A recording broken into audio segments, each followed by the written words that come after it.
Rete 2000 Web vi invita all'ascolto di Autori e Letture, uno spazio di informazione culturale con interviste e approfondimenti letterari sugli autori delle edizioni 03. Presenta Gianfranco Iovino.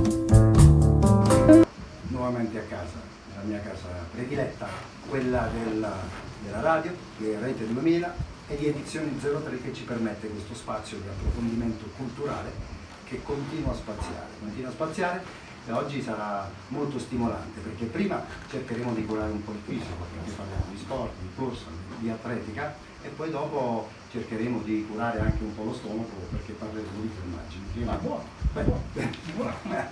Ma iniziamo con i primi due ospiti di questa puntata di oggi. Nel 2022 la Libertas Mantova festeggia 70 anni di attività e due firme prestigiose, i suoi più importanti successi, oggi sono qui con noi.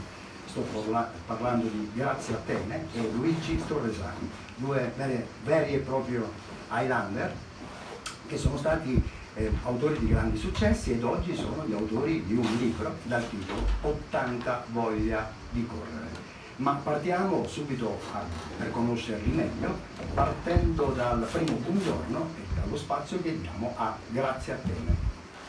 Buongiorno, sono appunto Grazia Attene, atleta un tempo, ma io mi sento atleta anche oggi. Chissà perché. Chissà perché. Poi atleta, sono diventata insegnante di educazione fisica, non potevo fare altro, e poi tutti i vari corsi da tecnico, allenatore, specialista, fino ai giorni d'oggi che abbiamo compiuto gli 80 anni, ed ecco perché il nostro libro. E ho sempre voglia di correre. E anche adesso che è seduta, che poi i radioascoltatori non possono vederla, ma chi poi in streaming ci osserva, c'è sempre questo atletismo. Lei assolutamente, tenerla seduta sarà difficile per mezz'ora, ci proveremo. Con lei c'è anche Luigi Torresani. Buongiorno. Buongiorno. Si presenti. Sono un ex atleta, attualmente allenatore presso la Libertas Mantova, dove ho svolto tutta la mia carriera dai 13 anni fino agli 80. Per cui una vita e più dedicata all'atletica e ovviamente alla Libertas Mantova. Una vita dedicata alla Libertas Mantova con i capostipiti maestro Fabiano Biani e il professor Miglioli. Meglio. Bene, allora, cerchiamo di fare, visto che studiate in due, un'intervista, un incontro, diciamo, tennistico, nel senso che passo un po' la palla ai due. E la prima domanda che alterno è vicende sportive e personali di Attene, e chiediamo a lei di raccontarci qualcosa che hanno inserito all'interno di questo testo, 80 voglia di correre, che a lei è riferito. Certo. La mia vita è cominciata a metà degli anni 50, certo in Libertas Mantova, e tuttora in Libertas. Io penso di essere l'unica in Italia ad aver fatto 65 anni ininterrotti nella Libertas Mantova. Prima come atleta, perché ho cominciato a 15 assieme a lui proprio da quei tempi, non ho mai smesso, prima come atleta e poi come tecnico, logicamente, e poi factotum. Di tutto io devo fare in società, tuttora, perché è difficile trovare i dirigenti. Difficilissimo. Anche tecnici però è difficile trovarli, perché io tuttora alleno, però dimostro ancora, per fortuna devo dire, perché la salute mi sorregge. Sì. Però non possiamo andare avanti, ma facciamo fatica, perché l'atletica è difficile da insegnare. Si può improvvisare, certo, ma fino a un certo punto. Poi occorrono i vari corsi, come ho fatto io. La tecnica tattica, no? Come qualsiasi disciplina sportiva. Certamente, e quindi dal primo gradino di tecnico che noi insegnanti di educazione fisica abbiamo, perché abbiamo frequentato, ma poi ci sono tutti i vari corsi specialisti, fino a diventare allenatore nazionale, specialista io di velocità ostacoli e il prof di mezzo fondo. E così continuiamo ad andare avanti. E ripeto, abbiamo festeggiato i 70 anni della Libertas, perché prima è nata la maschile nel 52 e nel 55 abbiamo cominciato noi. Un po' di anni fa. E invece Luigi Torresani? Io ho fatto l'ISEF a Milano e dopo l'ISEF ho messo in pratica tutto quello che ho studiato allenando il mezzo fondo presso la Libertas Mantova, dove alleno ancora tanti ragazzi che si fidano di me e delle mie conoscenze. Bene, sfogliando il libro noto che è suddiviso in due parti, no? Una prima parte dove noi abbiamo degli interventi, oltre che vostri, anche immagini d'archivio, foto molto evocative, ma i passaggi più importanti delle vostre carriere proprio come atleti, per cui come disciplina vera e propria, ce le potete sintetizzare? Certo, i passaggi più importanti, si parte sempre a livello provinciale, le garettine solite nostre, e non ero niente, io ero piccola, ero minuta, e quindi chi dava importanza a me? Anche perché accanto a me avevo delle atlete tipo la Parmigiani, era alta 2 spanne più di me, bella, e tutti naturalmente si preoccupavano di lei, e io un po' mi arrangiavo, io non avevo mai allenatori, però poi partecipavo ai vari raduni e quindi poco per volta mi sono arrangiata, tra virgolette, ho creato i miei programmi e sono andata avanti fino a quando? Fino alla nazionale, perché è questo che vuole un atleta, ricevere quel telegramma che dice grazie a te convocata in nazionale, e non vi dico che brividi di emozione, lacrime anche, perché finalmente ero arrivata al punto più alto. E rappresenta la nazione. E rappresento la nazione, e per me questo anellino che porto, che solo noi azzurri possiamo portare, è il gioiello più importante della mia vita. E questa invece è la prima medaglia d'oro che ho vinto a Bolzano. Ormai la vittoria quasi non si vede perché è già consumata. Vabbè, ma è bene rimane evidente nella sua memoria, nel cuore, certo. E nei ricordi. E invece Luigi, ci racconti un po' dei suoi... Sì, la mia carriera è stata più casalinga. Ho frequentato l'Istituto Tecnico Pitentino, sono diventato ragioniere, e lì avevo come insegnante di educazione fisica Mario Colarossi, che è stato olimpionico Melbourne, e il quale mi ha avviato all'atletica leggera. Vigeva una regola: chi vinceva un anno una specialità non poteva più ripetere, quindi io il primo anno ho vinto il lungo, il secondo anno ho vinto i 1000, e non potendo più ripetere ho vinto i 100 metri il terzo anno. Il quarto anno mi hanno mandato fuori dalla scuola perché era finita, ero diventato ragioniere. Correva troppo in avanti. Da lì sono passato alla Libertas, e le gare sono state sempre tante, i campionati, mi ricordo i campionati nazionali a Siena, a Catania, con delle trasferte meravigliose con tanti ragazzi, e un particolare, sono stato in nazionale juniores in Francia, ma la mia carriera di nazionale azzurro si è limitata a questa esperienza. Juniores. Non ha l'anello lei? Non ho l'anello. Vabbè, però un aneddoto ce lo racconta di tutti questi anni, queste grandi sudate che ha fatto intorno ad una pista d'atletica. Potrei raccontare, questo è particolare, in un campionato Libertas feci i 200, i 400, poi mi misero nelle 2 staffette 4x100 e 4x4, alla fine di 2 giorni di gara con batterie, semifinali e finali, l'ambulanza. L'ha detto giusto, l'ambulanza. Questo è stato un battesimo del fuoco. Dica. E di corsa a prendere il treno per tornare indietro. Sì, a Catania di corsa a prendere il treno, che perso quella linea era finita per noi. Poi lanciamo un po' di musica, Michele. Ma è vero quello che si dice che in una corsa quello che è importante non è raggiungere il traguardo, ma quello che si vive durante la corsa stessa, durante il momento agonistico che ti porta dentro, che ti crea delle emozioni intrasmissibili, credo.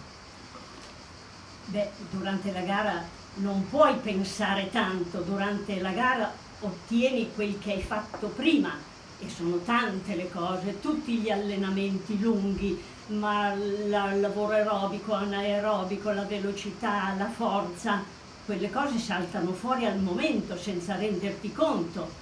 Alla fine puoi giudicare, potevo fare di più perché forse devo aumentare un pochettino di più la forza, forse devo aumentare. È tutta questione di lavoro fatto prima. Durante la gara, al momento del metterti sul blocco, sei lì pesante, mamma cara, cosa devo fare? Togli quel velo di calzamaglia e ti senti già volare e parti. La corsa poi è l'atto finale di tutta una lunga preparazione fisica, mentale, spirituale. Ho capito. Michele, qui parliamo di no, ma io volevo, se mi permetti, fare una domanda alla signora, perché mi sono sempre chiesto, da non atleta, ovviamente forse ho fatto qualcosa anch'io in gioventù di lancio di peso o del disco data la mole, ma al di là di poca roba, insomma. Però un atleta come lei, che appunto è lì sul blocco, prima ci ha parlato dei blocchi, quei momenti di preparazione di tutta una vita che si giocano in pochi secondi, addirittura nelle Olimpiadi vediamo pochissimi decimi. Certo. Cosa pensa un atleta in quel momento? Quando è sul blocco concentrato e dire io devo sviluppare tutta la mia forza sulle mie gambe in questi secondi preziosi. Ecco, io tutte le volte mi dicevo, non voglio deludere chi mi ha seguito, chi crede in me. Ed era questo che alla fine noi ci buttavamo sul traguardo, noi ci buttavamo su quel filo di lana che dovevamo tagliare col petto, che era all'altezza di 1,22 m. Io a malapena, che ero neanche 1,60 m, mi buttavo e dicevo, guardavo il tempo, sì dai, forse il maestro sarà con te. Il maestro era il nostro allenatore e per me è stata una persona importantissima proprio. E lui mi diceva sempre, hai fatto quello che hai potuto, quindi va bene così.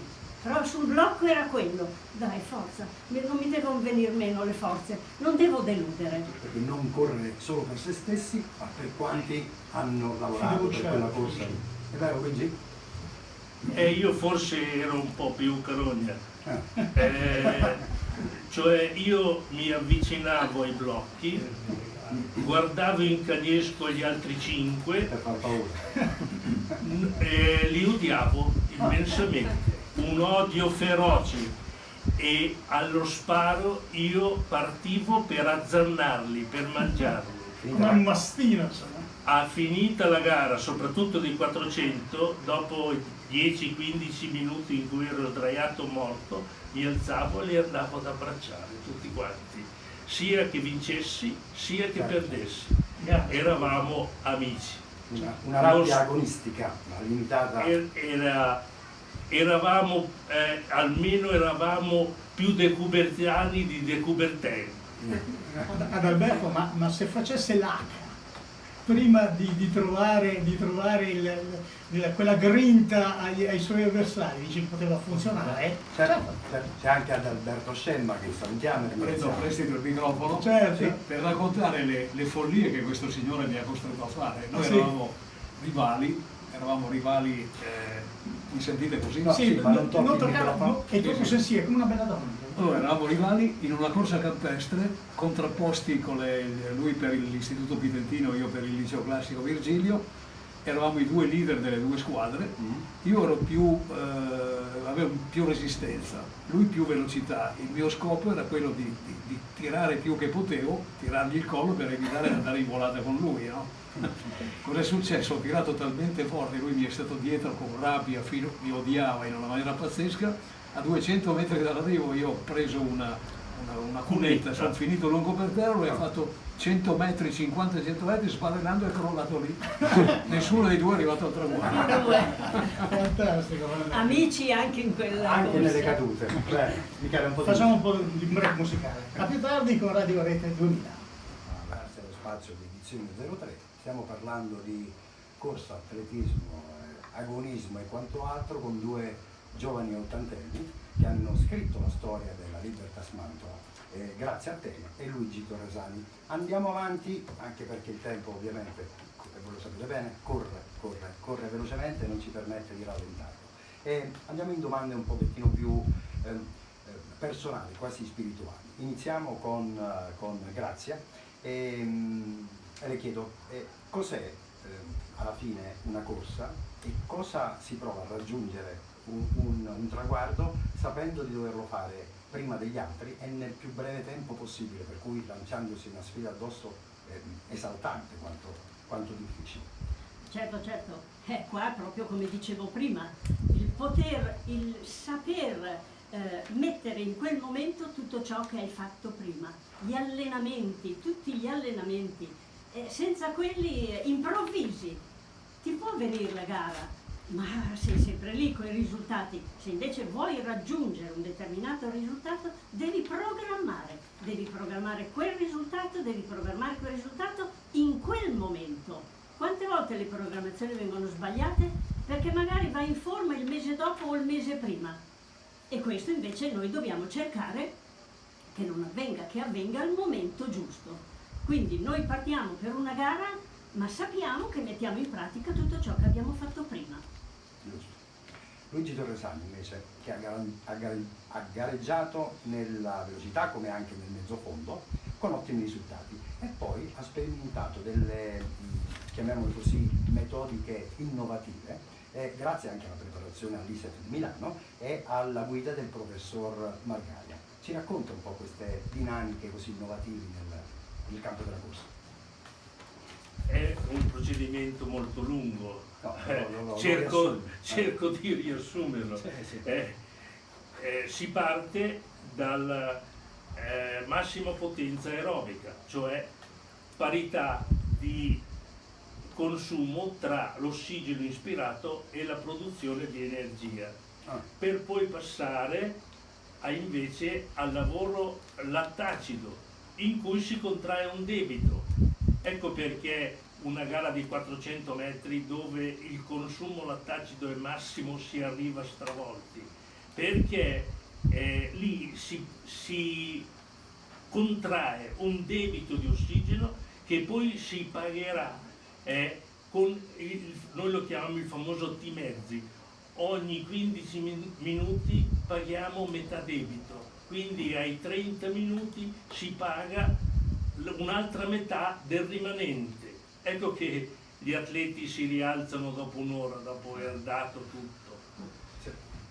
Michele, sembra facile dire facciamoci una corsetta, ma qui entrano in campo una serie infinita di componenti. Stiamo parlando con dei professionisti. Sì, cioè, anche guardarla in TV vedi degli atleti che gareggiano. Non riesce ad apprezzare al meglio. Bisogna entrare in certi tecnicismi che ti permettono poi di capire cosa significa dopo la corsa stenderti sulla pista, e non certo perché stai ringraziando Dio o d'altro, forse anche per questo, ma soprattutto perché sei in debito e di ossigeno e di forze. Bisogna sempre partire dalla fisiologia, sempre. È vero. Grazia ha vestito la maglia azzurra nei 400 metri, come ha detto, nella 4x4, 400 fornendo prove di altissimo spessore, e poi è diventata direttrice tecnica. Ma il passaggio dall'agonismo alla preparazione altrui, come la vive un atleta come lei? Io lo soffro, perché non riesco a spogliarmi dalla veste di atleta. Immagino. Quando corre un ragazzo sono io che corre, non è lui. A volte non riesco neanche a cronometrare bene, proprio ce la metto tutta, ma vedo in quel ragazzo quel che ero io allora. E allora si soffre, si arriva alla sera, dopo tutte queste gare che ho fatto con loro, che siamo distrutti. Forse lei ancora di più, perché corre doppiamente, con lo spirito e con la mente.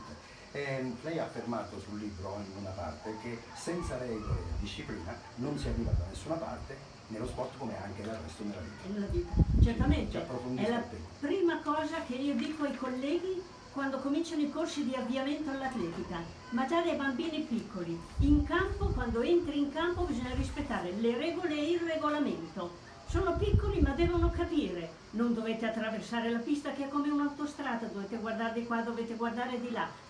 Non c'è da urlare, noi dobbiamo stare quasi in silenzio, allora attiri l'attenzione, allora capiscono che devono ascoltare. È questo che manca oggi ai ragazzi. I ragazzi non ascoltano, perché prima noi partiamo da tutto un lavoro globale, cioè accettiamo anche gli errori, ma poi bisogna arrivare all'analitico e nell'analitico capisci se sono stati attenti, se ti hanno ascoltato.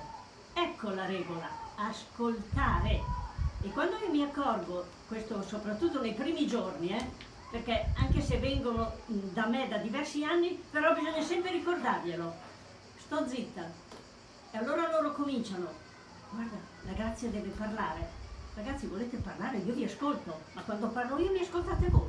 Certo, ci vuole anche disciplina severa. Disciplina severa, e questa non è questo dopo nella vita serve. Certo. Beh, lo sport poi serve certo. anche a formare i caratteri. Luigi, tesi sul mezzo fondo giovanile, so che viene studiata oggi dai giovani allenatori nei corsi di formazione. Di cosa si tratta? A Mantova funzionavano i centri Olimpia, che erano presso la Libertas Mantova, Sì. che erano dei centri di avviamento allo sport dei bambini piccoli. Io ottenni dal dirigente professor Miglioli di allora di entrare in questo meccanismo.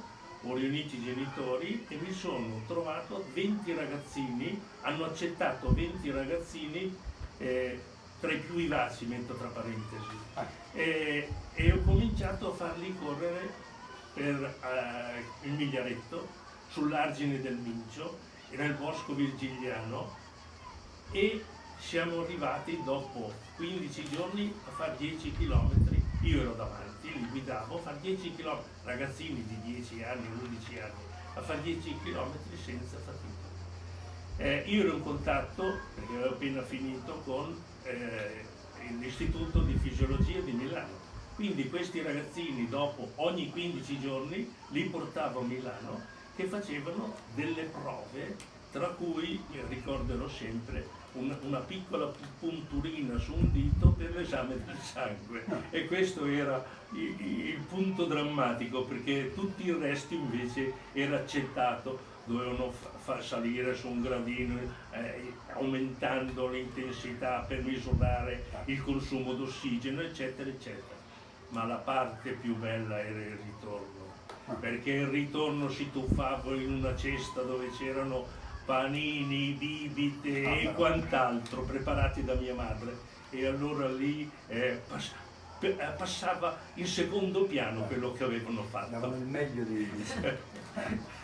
Il libro, siamo alla fine, cerco di sintetizzare il più possibile. Nel libro, nella prima parte, ovviamente si parla dei vostri trionfi e del vostro modo di essere stati grandi atleti e oggi grandi preparatori e insegnanti. Nella seconda parte ci sono testimonianze, ecco qui Bassoli, Rametta, Betteriella e tante altre figure importantissime. Però io devo chiedervi, perché dovremmo leggere 80 voglia di correre? Lo chiedo prima, grazie. Prima cosa più importante è perché vorrei che capissero quanta passione e quanto impegno noi ci mettiamo in questa vita di atletica. Quando noi entriamo in campo, noi insegnanti, dobbiamo far capire che siamo lì con loro, con la testa. A volte io osservo dei colleghi, mi guardo attorno, ma fanno tutt'altro, il cellulare, e i ragazzi sono lì per conto loro. No, assolutamente, noi dobbiamo essere lì presenti e dire bravo anche a quello che magari sbaglia, perché poverino non ha attitudini. Ecco, essere presenti, proprio lì con i ragazzi. E il fatto è che noi quando andiamo lì non abbiamo più problemi nostri personali, vanno via perché noi siamo lì con i ragazzi. E leggendo il nostro libro io spero che i ragazzi capiscano queste cose. Certo. La nostra passione, il nostro impegno, spero che venga proprio fuori leggendo. Certo, noi allora non avevamo WhatsApp, i ragazzi hanno WhatsApp, e l'altro giorno un ragazzo mi dice, il professore ha detto al ragazzo, scrivi il programma che hai fatto oggi, vero, sulla tua agenda? Ma quale agenda, professore? Ma io scrivo su WhatsApp. Sì, è così, la vita è così. Beh, comunque le evoluzioni sono anche Sì, l'importante è che non si certo. corri col cellulare in mano, questo sarebbe... Io lo vieto, perché sarebbe lo farebbero, clamoroso. lo farebbero. Io in campo vieto il cellulare solo per chiamare i genitori e dire ho finito, venitemi a prendere. Bene. Luigi, invece, da questo testo, per un ragazzo che si appassiona alla corsa, all'atletismo, può essere di grande stimolo poi approfondire e iniziare ad avvicinarsi a questa avvincente disciplina che è la corsa? Sì, perché è l'esempio di libertà, massima esempio di libertà, correre nei prati, nei campi, lungo l'argine di un fiume, vivi la libertà. E la libertà è verso l'infinito, tu dimentichi tutto il resto. E io dico loro, amate la libertà, godete la libertà. Vivetela e corretela. Un motivo riassuntivo anche dell'esperienza, ovviamente con il direttore della collana, la Colla del Drago, Alberto Scella, che è qui con noi, ma voi con Edizioni 03, visto che sono loro che ci ospitano in questo spazio culturale, com'è la vostra esperienza con loro? Io non conoscevo questa situazione, sono molto grata di aver potuto fare tutto questo, grazie, io dico ad Alberto Scemma, che ci ha convinto, perché noi così presi dalla nostra atletica abbiamo dovuto giorno e notte rivedere un pochettino la nostra vita ed è stato molto bello poi avere in mano questo libro, che è storia, è la nostra storia, è la storia dell'atletica di Mantova e grazie proprio Edizione 03. Sì. Luigi, mi dispiace che non abbia messo quella storiella lì che lui correva dietro e tanto poi sfinito è caduto e si è inventato che è caduto su una duna ad Alberto, vero? È uno...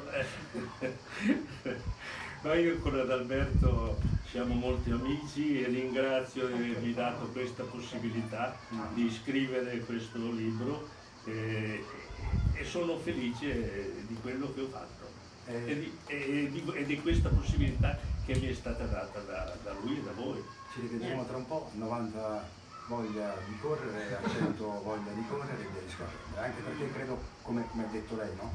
Quando si corre non c'è età, c'è solo la volontà di correre liberi verso l'infinito. Verso l'infinito. Ho una piccola cosa, che ho dei parenti che sono arrivati ai 100 anni e allora, data la mia vita senza fumo, senza vino, senza niente, senza vizi, ma solo correre, e corre ancora adesso che corro dietro i miei atleti, non dico 100 anni, ma loro non lascio termine alla mia vita, non lascio termine al destino. Invece degli anni tanta voglia di correre. Tanta voglia di correre. Grazie a Tene, a Luigi Torresani e al loro libro 80 voglia di correre, edizione 03, la Colla del Drago e la collana curato da Alberto Scemma. Michele, salutiamo questi due pezzi di storia. Io ho avuto molto piacere di avere questi due personaggi che ci stanno raccontando effettivamente quella che era l'atletica di una volta e la racconteranno sicuramente meglio nel libro, consigliamo l'acquisto. E quindi di conseguenza avere questi due personaggi e far capire alle nuove generazioni cosa vuol dire fare atletica è una cosa veramente molto importante. Quindi è giusto che gente come voi possa scrivere di queste cose perché noi ne possiamo godere, noi intesi come non atleti o meno giovani, insomma, di conseguenza possiamo farne tesoro di quello che voi ci comunicate attraverso questo libro. Quindi grazie della vostra partecipazione a Rete 2000 nello spazio di Edizione 03. Grazie, un breve stacco e poi parliamo. Avete ascoltato Autori e letture, una produzione di Rete 2000 Web in collaborazione con Edizioni 03. Ha presentato Gianfranco Iovino.